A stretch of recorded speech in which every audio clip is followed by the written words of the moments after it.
చిన్నప్పటి నుంచి పొద్దున్న లేచినప్పటి నుంచి రాత్రి పడుకునే దాకా మా ఇంట్లో రామనామం ఉండేది, రామ జపం ఉండేది మా ఇంట్లో. భక్తులం మేము. కానీ రామతీర్థం విగ్రహాన్ని, రాముడి విగ్రహాన్ని శిరచ్ఛేదం జరిగినప్పుడు ఒక సగటు సనాతనవాదిగా, సగటు హిందువుగా, సగటు రామభక్తుడిగా బయటకు వచ్చి చాలా గొడవలు చేయగల సత్తా ఉన్నవాడిని గుర్తుపెట్టుకోండి.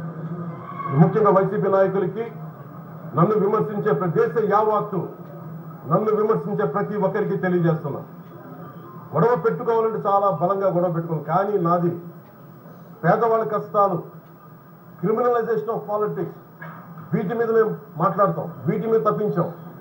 ప్రజలు బాగుండాలి, కాన్స్టిట్యూషన్ వాల్యూస్ని అప్హోల్డ్ చేయాలి, రాజ్యాంగం బాగుండాలి, వీటి కోసం తపన పడేవాళ్ళు. కానీ సెక్యులరిజం పేరు మీద, secularism is not one way, it's two way. Secularism అంటే కూర్చోబెట్టి ఒక్క సైడ్ నుంచి వచ్చేది కాదు, అన్ని సైడ్ నుంచి రావాలి. ఇది